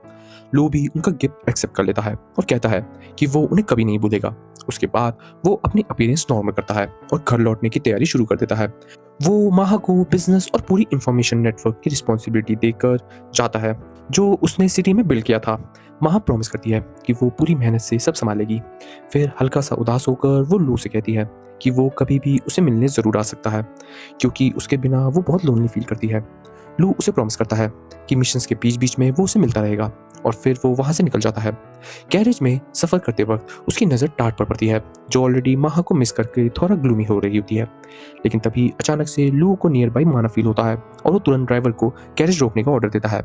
बाहर निकलते ही पता चलता है कि वुल्फ मॉन्स्टर का एक बैग उन्हें सराउंड कर चुका है। टाट एक्साइटेड होकर उससे परमिशन मांगती है कि वो अपनी स्किल दिखाना चाहती है और जैसे ही लू हाँ बोलता है वो अपनी थाइस से बधा हुआ स्पेयर निकालती है और एक एक कर वुल्फ्स को हंट करना शुरू कर देती है। टाट अपनी मैजिक एबिलिटीज भी यूज करती है और उसकी परफॉर्मेंस देखकर लू भी इंप्रेस हो जाता है। लेकिन साथ ही साथ उसे एक और चीज रियलाइज होती है, अगर मॉन्स्टर अब ह्यूमन सेटलमेंट के पास आने लगे हैं तो इसका मतलब है कि हीरो का अपीयरेंस टाइम बाय टाइम करीब आता जा रहा है। कुछ देर बाद वो लोग फाइनली टेरिटरी वापस पहुंच जाते हैं। घर जाने से पहले लू डिसाइड करता है कि पहले लोकल फार्मर से मिल पर वो उनका हाल वाल जानेगा। सब लोग उसे देखकर बहुत खुश हो जाते हैं और फ्रूट्स और वेजिटेबल्स गिफ्ट कर कर दिखाते हैं कि 2 साल खोज करने के बाद भी वो कितना प्यार करते हैं। उसके बाद लू घर पहुंचता है और उसकी एज यूजुअल क्रीपी मॉम एरी उसे देखते ही लिटरली स्निफ करने लगती है और उसे बहुत मिस कर रही होती है। जब उसका वियर्ड अफेक्शन सेशन खत्म होता है तब लू अपने फादर सियान से मिलता है जो ऑफिस में काम कर रहे होते हैं। सियान 2 साल में लू की ग्रोथ देखकर काफी इंप्रेस होता है। वो कहता है कि उसने लू को बेलर फैमिली के पास मर्चेंट बनना सीखने भेजा था, लेकिन उसने कभी इमेजिन नहीं किया था कि वो सिर्फ 2 साल में वर्ल्ड फेमस बिजनेसमैन बन जाएगा। फिर सियान उसे बताता है कि उसने लू को बेलर फैमिली के पास सिर्फ एक सेकेंड आइडेंटिटी बनाने के लिए नहीं भेजा था जो असैसिनेशन का काम भी आए, बल्कि एक रीजन और भी था। लू कंफ्यूज हो जाता है। सियान उसे बताता है कि वो चाहता था कि लू असैसिन के अलावा एक और तरीके से जिंदगी जीना शुरू कर दे। ये सुनकर लू शॉक हो जाता है। सियान एक्सप्लेन करता है कि लू में एक अमेजिंग मर्चेंट बनने का भी टैलेंट है और वो बिजनेस करके खून खराबे से कहीं बेटर लाइफ जी सकता है। वो कहता है कि खुद वो इतना ओल्ड हो चुका है कि असैसिनेशन के अलावा उसे और कुछ नहीं आ सकता, लेकिन लू अभी भी यंग है और उसने एक्चुअल असैसिनेशन मिशन में किसी को मारा भी नहीं है। इसीलिए वो चाहता था कि लू फ्यूचर के बारे में ध्यान से सोचे और अगर पॉसिबल हो तो ब्लडशेड वाली लाइफ अवॉइड करे। लेकिन लू इस आइडिया से एग्री नहीं करता। वो कहता है कि उसने अपनी पूरी लाइफ एक बेटर असैसिन बनने में लगा दी है। तब सियान उसे रियलिटी बताता है कि उनका काम कंट्री से भी ज़्यादा इंपॉर्टेंट है, लेकिन कंट्री को उनकी कोई परवाह नहीं है। अगर उनके सीक्रेट कभी भी एक्सपोज होते हैं, चाहे गलती से ही क्यों ना हो, तो किंग सबसे पहले उन्हें ही अबेंडन करके उनके अगेंस्ट हो जाएगा। इसीलिए उन्हें लू के लिए सेकेंड आइडेंटिटी क्रिएट की थी ताकि अगर सब कुछ गलत भी हो जाए तो बिना कुछ सोचे एक नई जिंदगी शुरू कर सकता है। सियान फाइनल डिसीजन लू पर छोड़ देता है और लू प्राउडली अनाउंस करता है कि वो असैसिन ही बना रहेगा। सियान उससे रीजन पूछता है और लू काम भी बताता है कि इस लाइफ में बहुत ही प्रिसाइज लोगों से मुलाकात होती है और वो उनकी हैप्पीनेस प्रोटेक्ट करना चाहता है, सिर्फ उन्हीं की नहीं बल्कि इनोसेंट इंसान की जो उस किंगडम में पीसफुल जी रहे हैं। इसीलिए वो उन लोगों को खत्म करेगा जो किंगडम की शांति को डिस्ट्रॉय करना चाहते हैं और अगर इस काम के लिए फ्यूचर में उसे अबेंडन भी कर दिया जाए तभी भी उसे कोई फर्क नहीं पड़ता। वो कहता है कि चैलेंजेस तो आएंगे ही और वो उन्हें फेस करेगा ही, और अगर कभी असैसिन बनना पॉसिबल नहीं रहा तो परमानेंट मर्चेंट बनने के बारे में भी वो सोचेगा। सियान अपने बेटे की बात सुनकर काफी इंप्रेस हो जाता है, लेकिन तभी लू एक और रीजन बताता है कि वो नोबल असैसिन क्यों बनना चाहता है, मर्चेंट नहीं। वो हल्का सा शर्माते के कहता है कि वो डिया से प्यार करता है और एक दिन उससे शादी करना चाहता है और उसके लिए उसे नोबल टाइटल चाहिए होगा। ये सुनकर सियान जोर जोर से हंसने लगता है, लेकिन वो अपने बेटे के डिसीजन को फुल सपोर्ट करता है। उसके बाद फाइनली वो लू को उसका पहला मिशन देता है, एक ऐसे नोबल को असैसिनेट करना जो ड्रग्स के बदले मिलिट्री सीक्रेट बेच रहा होता है। लू कॉन्फिडेंटली प्रॉमिस करता है कि वो मिशन को कंप्लीटली पूरा करेगा, लेकिन किसी को मारने से पहले लू डिसाइड करता है कि वो पहले वेरीफाई करेगा कि टारगेट असैसिनेशन डिजर्व करता भी है या नहीं। वो माह को एक कोडेड मैसेज भेजता है ताकि वो उस नोबल के बारे में इंफॉर्मेशन कलेक्ट कर सके और उसके मेंशन में इन्फिल्ट्रेशन अरेंज कर सके, क्योंकि इस दुनिया में वाईफाई तो है नहीं, तो बेचारा कबूतर ही इन सब के मैसेजेस फॉरवर्ड या शेयर करवाता है। और ऐसे ही रिप्लाई आने तक वो लोग रेस्ट करने का डिसाइड करते हैं। इसी बीच अर्शी उससे पीछे पड़ जाती है शादी के टॉपिक को लेकर। वो जल्दी से जल्दी ग्रैंड चिल्ड्रन देखना चाहती थी, इसलिए उसने नोबल फैमिलीज की कुछ लड़कियों को भी शॉर्टलिस्ट करके रखा था। लेकिन लू सबको स्ट्रेट लेफ्ट स्वाइप कर देता है क्योंकि उसे अरेंज मैरिज में कोई इंटरेस्ट नहीं था। वो अपनी मदर से इस टॉपिक पर बात ना करने को कहता है, तो ये काम टाट को हैंडल करना पड़ता है। टाट बोलती है कि लू अभी बहुत यंग है शादी के लिए और बच्चों के लिए, लेकिन जैसे ही अर्सी कैजुअली सजेस्ट करती है कि टाट उसकी बेबी मामा बन सकती है, टाट तुरंत अपना ओपिनियन चेंज कर देती है और बोलती है शायद अभी सही वक्त है शादी करने का। लेकिन लू दोनों को ठंडी नज़रों से देखकर बोलता है कि उसे उनकी बेकार की बातों पर समय बर्बाद नहीं करना। उस रात वो फिर से मर्चेंट वाला डिस्गाइज पहनता है ताकि नोबल के मेंशन में इन्फिल्ट्रेट कर सके। टाट पूछती है कि क्या उन्हें माह की रिपोर्ट का वेट नहीं करना चाहिए, लेकिन लू कहता है पब्लिक में जो विजिबल है वो खुद ही देख लेंगे, जबकि हिडन रूट्स माह निकालेगी। अगली सुबह वो लोग नियर बाई सिटी पहुंचते हैं जहां वो बहुत सारे इंजर्ड सोल्जर्स देखते हैं। लू तुरंत समझ जाता है कि ये सब नोबल की वजह से ही हुआ होगा जो मिलिट्री सीक्रेट बेच रहा है। तभी एक लड़की उनके पास आती है और जैम बेचने लगती है। वो फ्री ट्रायल के लिए एक जार भी ऑफर करती है। लू और टाट दोनों ही इंस्टेंटली सस्पिशियस हो जाते हैं। जैसे ही लू जैम टेस्ट करता है वो कंफर्म कर देता है कि उसमें ड्रग्स मिले हुए हैं। वो लड़की को वार्निंग देता है कि अभी भी उसके पास रुकने का चांस है और फिर उसकी पूरी बास्केट तोड़ देता है। लड़की पैनिक में जैम समेटने लगती है। तभी कुछ थग्स भी वहां आ जाते हैं और लू से फाइट करने की बातें करने लगते हैं। लू और टाट उन सबको कुछ सेकंड्स में ही नॉक कर देते हैं, लेकिन लू समझ जाता है कि ये सिर्फ लो लेवल पैडलर्स हैं, इन्हें हराने से असली प्रॉब्लम सॉल्व नहीं होगी। फिर वो उस लड़की पर फोकस करता है जो पैनिक कर रही होती है क्योंकि उसकी माँ ड्रग की एडिक्ट थी। लू डिसाइड करता है कि वो उस लड़की की माँ से मिलेगा। वहां पहुंचकर पता चलता है कि एडिक्शन ने उस औरत को कंप्लीटली पागल बना दिया है। जब उसे जैम नहीं मिलता तो वो अपनी बेटी पर ही अटैक कर देती है। लू तुरंत उसे सबड्यू करने की कोशिश करता है और माना यूज कर उसके ब्रेन केमिस्ट्री को चेंज कर देता है ताकि उसकी बॉडी को ड्रग्स की फिजिकल क्रेविंग ना हो। हाँ, बट साइकोलॉजिकल एडिक्शन शायद अभी भी रह रहा है, लेकिन ये सबसे पहला स्टेप होता है। उसी शाम लू और टाट वापस घर लौटते हैं और वहाँ उन्हें माहा के भेजे हुए ब्यूटी प्रोडक्ट मिलता है। साथ ही साथ एक इम्पॉर्टेंट मैसेज भी। माहा ने इन्वेस्टिगेशन कर पता लगा लिया है कि वो नोबल असल में पूरी ड्रग रैकेट का माफिया है और वो सबको ये एक्सक्यूज देता है कि उसके रीजन में कार्टेल बहुत एक्टिवेट है, तभी वो लोग ड्रग नेचुरली फैला रहे हैं। ऊपर से वो हाई रैंक नोबल को ब्राइब भी करता है। इसी वजह से किंग भी ओपनली उसके अगेंस्ट एक्शन नहीं ले पा रहा है। ये सुनते ही लू डिसाइड कर लेता है कि वो ये मिशन एक्सेप्ट करेगा और इस घटिया इंसान को खत्म कर इनोसेंट लोगों की जिंदगी बर्बाद होने से बचाएगा। अगली सुबह वो मर्चेंट का डिस्गाइज में नोबल के मेंशन की तरफ निकल पड़ता है और हमें ये पता चल जाता है कि महाबीन के साथ आ गई है क्योंकि वो लू के बिना ऑलरेडी काफी लोनली फील कर रही होती है। रास्ते भर वो ओपनली लू से ये बोलती है कि कैसे उसे लू के साथ शादी करनी है और लू उसकी बातों को एग्जैक्टली वैसे ही इग्नोर करता है जैसे हम टर्म्स एंड कंडीशन को बिना पढ़े ही एक्सेप्ट कर लेते हैं। कुछ देर बाद वो लोग उस सिटी में पहुंचते हैं जहां नोबल रहता है। सिटी काफी ज्यादा प्रॉस्परस लग रही होती है, स्पेशली जब उनका मेन ऑक्यूपेशन सिर्फ एग्रीकल्चर था और नोबल का मेंशन तो लिटरली अमीरों को फ्लॉन्ट कर रहा होता है। वहीं उनका वेलकम नोबल की वाइफ करती है जो वर्ल्ड फेमस मॉइस्चराइजर कंपनी की फाउंडर को देखते ही काफी एक्साइटेड हो जाती है। लू पोलाइटली उसे ग्रीट करता है और अपनी कंपनी का लेटेस्ट प्रोडक्ट उसे दिखाता है। वुमन क्यूरियस होकर पूछती है कि मार्केट में लॉन्च होने से पहले ही वो उसे ये प्रोडक्ट क्यों दिखा रहा है। तब लू स्मूथ टॉकर मोड में आकर ये बोलता है कि पूरी नोबल सोसाइटी में उसका हस्बैंड ही काफी रेपुटेशन वाला है और उनकी टेरिटरी में वो ही सबसे ज्यादा खूबसूरत है, इसलिए वो चाहता है कि नोबल की वाइफ खुद उनका न्यू प्रोडक्ट एंडोर्स करे ताकि सारे नोबल्स की लड़कियां उन पर अटेंशन करें। ये सुनकर वो वुमन काफी फ्लैटर हो जाती है और प्राउडली बताने लगती है कि कुछ साल पहले वो लोग कितने करीब थे और कितने रिच बन चुके हैं। तभी उसका हस्बैंड भी वहां आ जाता है और लू से मिलता है। वो थैंकफुल होता है कि कैसे लू ने उसकी वाइफ को प्रोडक्ट सैंपल करने के लिए चूज किया है और लू ऑब्जर्व करता है कि टारगेट जनरली अपनी वाइफ से बहुत प्यार करता है। उसी शाम नोबल एक पार्टी थ्रो करता है जहां लू और उसका नया मॉइस्चराइजर प्रोडक्ट दोनों काफी अटेंशन ग्रैब कर रहे होते हैं। नोबल बार बार सबके सामने अपनी वाइफ के लिए प्यार शो करता रहता है और पब्लिक में रोमांस भी करता रहता है। ये सब देखकर लू को लो की थोड़ा जेलस फील हो रहा होता है। कुछ दिन तक इंफॉर्मेशन गैदर करने के बाद लू को फाइनली एक परफेक्ट चांस मिल जाता है स्ट्राइक करने का। उसे पता चलता है कि नोबल्स को सोने से पहले चांद देखने की आदत है। बस फिर क्या, लू डिसाइड करता है कि वो डिस्टेंस से स्नाइपर शॉट मारकर काम खत्म करेगा। टाट उसका बैकअप गार्ड करती है जबकि लू अपना एम सेट करता है और जैसे ही टारगेट परफेक्टली लॉक होता है वो ट्रिगर दबा देता है। बुलेट सीधा नोबल के हेड को पियर्स कर देती है और उसकी वहीं डेथ हो जाती है। लू सेटिस्फाई होता है कि मिशन कंप्लीट हो गया है, लेकिन तभी नोबल की वाइफ बालकनी पर आ जाती है। अपने हस्बैंड की डेड बॉडी देखकर वो वहां कंप्लीटली टूट जाती है। ये सीन देखकर लू भी थोड़ा इमोशनल हो जाता है। वो अपनी प्रीवियस लाइफ याद करता है जहां काउंटलेस लोगों को मारने के बाद उसे कुछ ऐसा फील नहीं हुआ था, लेकिन इस लाइफ में सब कुछ बदल चुका था। अब वो सिर्फ एक कोल्ड हार्टेड किलिंग मशीन नहीं रहा, हाँ वो अब असैसिन तो था। लेकिन उसके अंदर भी इमोशन थे। कुछ दिन बाद लू और उसकी गर्ल्स एक डेजर्टेड आइलैंड पर वेकेशन एंजॉय कर रहे जाते हैं और जब वो लोग घर लौटते हैं माहा उसे वो इन्फॉर्मेशन देती है जो उसने रिसर्च करने को कहा था।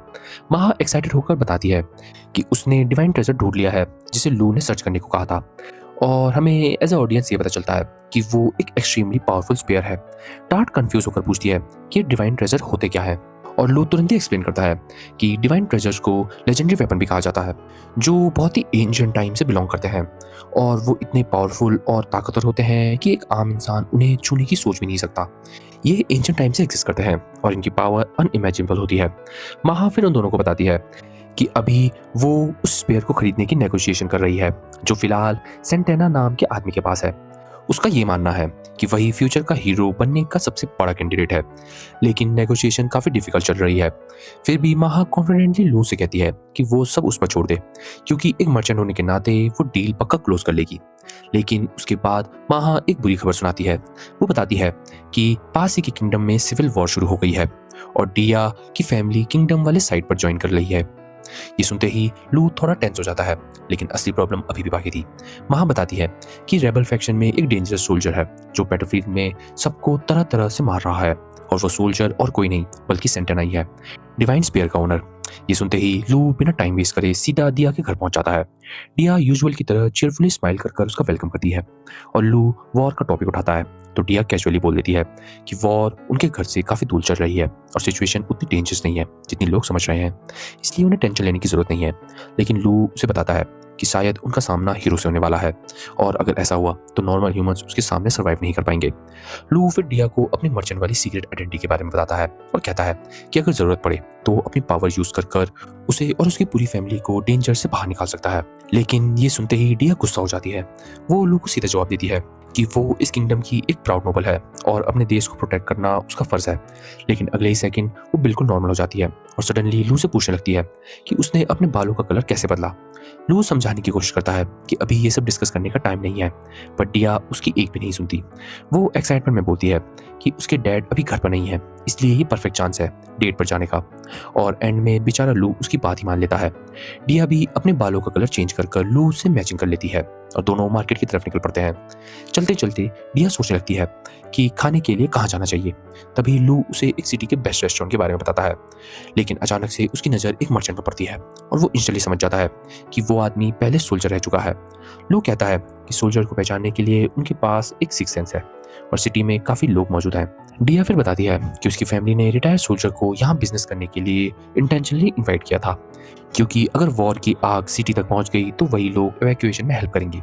इसी बीच डिया की नज़र एक नए स्टोर पर पड़ती है और एक्साइटमेंट में वो तुरंत अंदर भाग जाती है। वहाँ एक आर्चरी गेम चल रहा होता है। डिया ईगर होकर लू से टेडी बियर जीतने की रिक्वेस्ट करती है। लू मान जाता है और माना यूज कर वो टारगेट लॉक करने की कोशिश करता है, लेकिन दिया तुरंत उसे चीटर बोल देती है। लू को समझ नहीं आता कि अपनी स्किल्स को यूज किए बिना वो गेम कैसे जीते, इसीलिए वो डिया को खुद आर्चरी सिखाने का डिसाइड करता है और सरप्राइजिंगली सिर्फ 3 अटेम्प्ट में डिया टेडी हिट कर देती है। उसके बाद दोनों बिल्कुल नॉर्मल कपल की तरह अपना डेट एंजॉय करते हैं और जब लू के वापस जाने का टाइम आता है तो दिया उसे कहती है कि वो अब काफ़ी बिजी रहने वाली है, इसलिए शायद दोनों फ्रिक्वेंटली मिल भी नहीं पाएंगे। लू उसकी बात समझ जाता है और प्रॉमिस करता है कि जब भी उसके पास टाइम होगा वो उसे मिलने ज़रूर आएगा।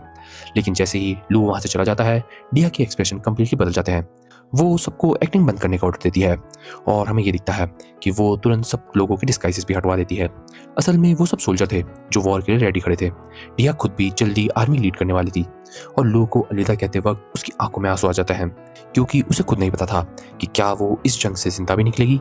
कुछ दिनों बाद लू अपने स्टेट में पीसफुली चिल कर रहा होता है, तभी टाट भागते हुए उसके पास आती है और इमरजेंसी के बारे में बताती है। लू तुरंत उसके साथ घर पहुंचता है। उसके फादर एक बुरी तरीके से इंजर्ड आदमी की ट्रीटमेंट कर रहे होते हैं। लू पूछता है कि ये आदमी कौन है और सियान बताता है कि ये उनका लेटेस्ट क्लाइंट है जो डिया को असैसिनेट करवाना चाहता है और वो चाहता है कि ये मिशन लू हैंडल करे। ये सुनते ही लू के पैरों तले जमीन खिसक जाती है, लेकिन सियान उसे कामली कहता है कि अगर वो नहीं चाहता तो मिशन रिफ्यूज भी कर सकता है। लू डिसीजन लेने से पहले पूरी डिटेल जानना चाहता है। सियान फिर बताता है कि डिया की फैमिली सिविल वॉर में किंग का सपोर्ट कर रही थी, लेकिन वो वॉर हार गए और वॉर हारने की वजह से डिया के फादर को हैवी कंपनसेशन देना पड़ा। अपनी डेब्ट सेटल करने के लिए उन्होंने अपनी ऑलमोस्ट सारी प्रॉपर्टीज बेच दी, लेकिन विनर्स अभी भी सेटिस्फाई नहीं थे। उन्होंने डिमांड की कि डिया को उनके हवाले कर दिया जाए क्योंकि वो एक ब्यूटीफुल गर्ल है जिसके पास माना भी है और उससे पावरफुल मैजिक यूजर्स पैदा कर सकते हैं। दिया के फादर ने मजबूरन में इस बात के लिए हामी भर दी और अननेसेसरी ब्लड सेट रोकने के लिए दिया ने भी किसी क्रीपी नोबल से शादी करने का डिसीजन एक्सेप्ट कर लिया। ये सुनते ही लोग खुद पर गुस्सा होने लगता है कि डेट के वक्त दिया की असली फीलिंग समझ नहीं पाया। लेकिन सियान स्टोरी कंटिन्यू करता है। वो बताता है कि सरप्राइजिंगली डिया की टेरिटरी के लोग उसकी फैमिली से ज्यादा लॉयल निकले। उन्होंने डिया को प्रोटेक्ट करने के लिए एक वॉलंटियर आर्मी बना ली और इसी वजह से सिविल वॉर शुरू हो गई। और अब एक बहुत ही बड़ी आर्मी डिया की आर्मी को पूरी तरीके से डिस्ट्रॉय कर कर उसे कैप्चर करने के लिए भेजी गई है। और इसी वजह से वो लोगों को समझाने आया है कि क्लाइंट असल में डिया को इसलिए मरवाना चाहता है ताकि वॉर खत्म हो सके। लेकिन अगले ही सेकंड उसे शॉक लगता है जब उसे ये पता चलता है कि क्लाइंट खुद डिया का फादर है। सियान फिर समझाता है कि असैसिनेशन एक्चुअली फेक होगा। वो डिया को सीक्रेटली एवैक्यूएट करेंगे और दुनिया को बताएंगे कि डिया मर चुकी है। अब लू पूरा असाइनमेंट समझ जाता है, लेकिन उसे फिर भी ये समझ नहीं आता कि उसके फादर ने ऐसा मिशन एक्सेप्ट क्यों किया जो डायरेक्टली किंगडम को बेनिफिट नहीं करता। तब सियान बताता है कि उन्होंने ये मिशन सिर्फ इसलिए लिया क्योंकि डिया के फादर उसका दोस्त है और वो कंप्लीटली उसकी हेल्प करना चाहता है। वो लू से कहता है कि अगर उसने ये मिशन रिफ्यूज किया तो फिर वो खुद वहां जाएगा, लेकिन उसके पास इतना माना नहीं है कि वो टाइम पर वहां पहुंच सके। फिर सियान इंजर्ड मैसेंजर की तरफ इशारा करता है और बताता है कि ये आदमी डिया की टेरिटरी से 3 दिन पहले निकला था, मतलब अब तक वॉर शुरू भी हो चुकी होगी। वो कहता है कि सिर्फ लू ही टाइम पर वहां पहुंच सकता है, डिया को बचा सकता है, लेकिन अगर वो मिशन नहीं लेना चाहता तो सियान उसकी चॉइस समझेगा। लू जानता है कि एक असैसिन होने के नाते उसे ये मिशन रिफ्यूज कर देना चाहिए, लेकिन बात उस लड़की की थी जिससे वो बहुत प्यार करता था, इसलिए वो सब कुछ रिस्क करने के लिए रेडी था। वो अपने फादर से कहता है कि डिया को वो जरूर बचाएगा। ये सुनकर सियान भी खुश हो जाता है। सियान फिर बताता है कि पुराने टाइम में उसने भी अरसे के लिए अपनी फैमिली कोड को तोड़ दिया था, जो कॉन्सिडेंस डिया की फैमिली से बिलोंग करती थी। ये सुनते ही लू शॉक हो जाता है। तब सियान रिवील करता है कि डिया असल में उनकी डिस्टेंस कजन है और इसी वजह से दोनों के हेयर कलर मैच करते हैं, लेकिन क्योंकि वो नोबल्स हैं उनके लिए फैमिली रिलेशंस मैटर नहीं करते। ये सब सुनते ही तुरंत लू मिशन के लिए रेडी हो जाता है। तब टाट भी कहती है कि वो उसकी हेल्प करेगी। लू उसे समझाता है कि 300 किलोमीटर दूर तक उसकी साथ स्पीड मेंटेन करना इम्पॉसिबल है, लेकिन टाट ऑलरेडी ये बात जानती थी। वो कहती है कि वो बस जर्नी के एक पार्ट तक लू को कैरी करेगी ताकि लू अपना स्टेमिना कुछ टाइम के लिए बचा सके। लू उसकी हेल्प एक्सेप्ट कर लेता है। फिर टाट विंड मैजिक यूज कर उनके सामने एक बहुत ही स्पेशल बैरियर क्रिएट कर देती है जो एयर रेजिस्टेंट को नेगेट करता है। साथ ही वो नेगेटिव प्रेशर की वजह से लू को ऑटोमेटिकली हाई स्पीड से ड्रैग होने लगता है। इसी ट्रिक से वो लू को बिना एनर्जी वेस्ट किए मैसिव डिस्टेंस को कवर करवा देती है। लेकिन इस प्रोसेस में टाट का माना और स्टेमिना डेंजरस लेवल पर कंज्यूम हो रहा होता है, लेकिन वो रुकती नहीं। उसे याद आता है कि लू ने कभी उसे इसलिए बचाया था ताकि वो उसका माना यूज कर सके और अब फाइनली उसका काम आने का चांस है। टाट अपनी लिमिट्स के बाहर पुश करती है और लू को उसकी एक्सपेक्टेशन से भी ज्यादा दूर तक लेकर जाती है, लेकिन एंड में उसका स्पेल ब्रेक हो जाता है और पावरफुल विंड प्रेशर की वजह से वो पीछे की तरफ उछलकर गिर जाती है। लू तुरंत उसे कैच कर देता है और सेफली लैंड करवाता है। टाट उदास होकर कहती है कि अब वो उसकी हेल्प नहीं कर पाएगी, लेकिन लू उसे रियश्योर करता है कि उसने ऑलरेडी बहुत बड़ी हेल्प कर चुकी है। फिर टाट उसे एक प्रॉमिस करने को कहती है कि वो डिया को लेकर सेफली घर वापस लौटेगा। लू उसे प्रॉमिस करता है कि वो दोनों जरूर लौटेंगे और फिर बिना रुके वो आगे बढ़ जाता है। रात होते होते लू डिया के घर पहुंचने जाता है। वहां सिचुएशन देखकर उसकी आंखें खुल जाती हैं। डिया की फैमिली में सिर्फ 200 सोल्जर थे और एनिमीज में 1500 और एनिमी आर्मी में काफी सारे मैजिक यूजर भी मौजूद थे। लू को ये काफी स्ट्रेंज लगता है, लेकिन फिर उसे रियलाइज होता है कि डिया गन्स यूज करना जानती है और शायद वही सोल्जर्स को सपोर्ट कर एनिमीज को भी रोक पाई है। इसी मोमेंट पर लू के दिमाग में एक डेंजरस प्लान आता है। वो तुरंत अपनी स्नाइपर राइफल निकालता है और एनिमी आर्मी के सबसे पावरफुल मैजिक यूजर को एलिमिनेट करना शुरू कर देता है। अचानक सोल्जर पैनिक करने लगते हैं क्योंकि उनके सबसे पावरफुल मैजिक यूजर्स बिना कुछ कहे दूर से शूट हो रहे हैं, लेकिन गनफायर से वो ऑलरेडी फेमिलियर थे, इसलिए वो क्रॉसबो से लू पर अटैक करने की कोशिश करते हैं, लेकिन लू इजीली उन अटैक को डॉज कर देता है। फिर वो विंड मैजिक यूज कर सोल्जर की बातें सुनता है। तब उसे पता चलता है कि एनिमीज बहुत पैनिक कर रहे हैं क्योंकि उन्हें बिल्कुल भी अंदाजा नहीं था कि उनके अलावा भी सामने वाले फील्ड पर कोई गनस्लिंगर है। लू इसी केओस को और बढ़ाने का डिसाइड करता है। वो स्पेशल क्रिस्टल बॉल निकालता है जिनमें फायर, विंड और अर्थ माना परफेक्टली बैलेंस कॉम्बिनेशन में थे। फिर वो उन क्रिस्टल बॉल को साइलेंटली बो से एनिमी पर फायर कर देता है। जैसे ही वो ग्राउंड पर गिरते हैं, मैसिव एक्सप्लोजन पूरे बैटलफील्ड को हिला देता है। हर तरफ डेडली शार्पनर उड़ने लगते हैं और सोल्जर डर के मारे इधर उधर भागने लगते हैं। इसी बीच लू की नजर मेंशन की विंडो पर खड़ी हुई दिया पर पड़ती है जो गार्ड ड्यूटी कर रही होती है और एनिमीज को पैनिक में देखते ही दिया के सोल्जर्स फुल फोर्स में बैटल ज्वाइन कर देते हैं। लू उन्हें सारा अटेंशन अट्रैक्ट करने देता है जबकि वो खुद छुपकर मेंशन के और करीब पहुंचता है। अंदर घुसते वक़्त उसे एक फीमेल सोल्जर की डेड बॉडी मिलती है और वो उसे अपना डिकॉय बनाने का डिसाइड करता है। लेकिन उससे पहले वो मैजिक यूज़ कर मैंशन के अंदर का एक सेफ रूट ढूँढता है। जल्दी उसे एक ऐसा पैसेज मिल जाता है जहाँ कोई गार्ड्स नहीं थे। उसी रास्ते को वो डायरेक्टली डिया के रूम तक पहुँच जाता है, जहाँ डिया अपने फादर के साथ वेट कर रही होती है। जैसे ही डिया की नज़र लू पर पड़ती है, वो सीधा भागते हुए उसकी बाहों में आ जाती है और इमोशनल होकर कहती है कि उसे पता था कि लू उसे बचाने ज़रूर आएगा। उसके बाद डिया के फादर आगे बढ़ते हैं और लू का वेलकम करते हैं और उसका शुक्रिया अदा करते हैं कि वो डिया को सेफ जगह लेकर जाएगा। साथ ही हल्का सा टीज़ भी करते हैं कि कैसे काश उन्हें अपनी बेटी के बॉयफ्रेंड से मिलने का पहले मौका मिला होता। ये सुनकर डिया तुरंत इम्प्रेस हो जाती है, लेकिन उसके फादर जानते हैं कि अब मजाक का टाइम नहीं है। वो बताते हैं असल में उन्होंने सरेंडर करने का प्लान भी बना लिया था, लेकिन उनके सोल्जर्स को जब इसका पता चला तो उन्हें इसी रूम में लॉक कर दिया गया ताकि वो डिया को प्रोटेक्ट कर सकें। लू फिर उनसे पूछता है कि उनका क्या प्लान है। डिया के फादर बताते हैं कि वो बैटलफील्ड में जाकर एक मैसिव रैम्पेज क्रिएट करेंगे ताकि सारे एनिमीज का अटेंशन उधर आ जाए। इससे उन्हें उनके एलाइज को सेफली एस्केप कराने का टाइम भी मिल जाएगा और ऐसे ही वो बैटल से निकल सकते हैं सेफली। फिर फ्यूचर में वो अपनी स्ट्रेंथ गैदर कर रेबल के अगेंस्ट काउंटर अटैक लॉन्च करेंगे और किंगडम वापस ले लेंगे। लू को उनका प्लान पसंद आता है। फिर वो डिसाइड करते हैं कि रूम में आग लगा दी जाएगी और दुनिया को बता दिया जाएगा कि दिया ने खुद को जला दिया, क्योंकि और ब्लड शेड होना उनके लिए अनफेवरेबल रहेगा। उसके बाद लू फीमेल सोल्जर की डेड बॉडी को एज अ डिकॉय की तरह सेट करवा देता है और डिया से कहता है कि विंडो से जोर जोर कर चिल्लाकर सभी लोगों को उसकी मौत के बारे में बता दे और वो ये बता दे कि वो जीना नहीं चाहती। डिया उसकी बात मान लेती है और विंडो खोल देती है, लेकिन जैसे ही वो फेक सुसाइड मैसेज देने वाली होती है, लू को अचानक एक अजीब फीलिंग आती है, वही सेंसेशन जो उसने अपने प्रीवियस लाइफ में फाइटर जेट अटैक से पहले फील की थी। तुरंत उसे समझ आता है कि कुछ बहुत डेंजरस उनकी तरफ आ रहा है। लू अपने मैजिक आइज से पूरा एरिया स्कैन करता है, मीलों दूर तक खड़े हुए डेंजर को ब्रीफली लोकेट करता है। अगले ही सेकंड एनिमी उनकी तरफ एक जाइगेंटिक स्पीयर थ्रो करता है जो रास्ते में चलते हुए बस मौत ही ला रहा होता है। लू बिना एक सेकंड वेस्ट किए दिया को जोर से नीचे धकेल देता है अटैक रोकने के लिए और अपनी पॉकेट से सीक्रेट अटैक थ्रो करता है। लेकिन शॉक की बात तो ये थी कि इतना पावरफुल एक्सप्लोजन होने के बाद भी स्पीयर की स्पीड जरा से भी कम नहीं होती, बल्कि वो पूरा रूम डिस्ट्रॉय करता हुआ उनके सामने हवा में रुक जाता है। और ये टेरिफाइंग सीन देखकर लू और दिया दोनों शॉक में जम जाते हैं। और सच में गाइस, ये सीन काफी टेरिफाइंग होता है। तो अगर आप जानना चाहते हैं कि क्या लू दिया को बचा पाएगा और उसके साथ एक नई फैमिली शुरू कर पाएगा, या डिया और लू का आज आखिरी दिन होगा जहां वो अपने प्यार के चक्कर में मारे जाएंगे, अगर आप ये जानना चाहते हैं कि आगे क्या होगा, तो हमारे चैनल हिंदी एनिमे पर अभी को जरूर सब्सक्राइब करें और हमारे इस वीडियो का लाइक गेम 1000 लाइक को हिट कीजिए, जिसके बाद हम इस वीडियो का नेक्स्ट पार्ट लेके आएंगे। और अगर आप चाहते हैं कि हम और कोई नया एनिमे एक्सप्लेन करें तो प्लीज़ कमेंट सेक्शन में ज़रूर कमेंट कीजिए। और हाँ, अगर हो सके तो आप हमारी वीडियोज़ को हाइप भी कर सकते हैं, जो कमेंट सेक्शन के बगल में ही पाया जाएगा, ताकि हम हमारे वीडियोज़ को और अच्छी तरीके से नए नए एनिमे लवर्स तक पहुँचा पाएँ और हमारी रीच भी बढ़ जाए। और अगर आप हमारे चैनल को सपोर्ट करना चाहते हैं तो प्लीज़ हमारे चैनल के मेंबर बनना कंसीडर कीजिए, जिसमें आपको बहुत सारे मेंबर बेनिफिट्स भी मिलेंगे। और हाँ, अगर आप हमें इंस्टाग्राम पर फॉलो करना चाहते हैं तो उसका लिंक भी हमने डिस्क्रिप्शन के अंदर डाल दिया है। तो मिलते हैं आपसे नेक्स्ट एनिमे रिकैप में, तब तक के लिए बाय बाय।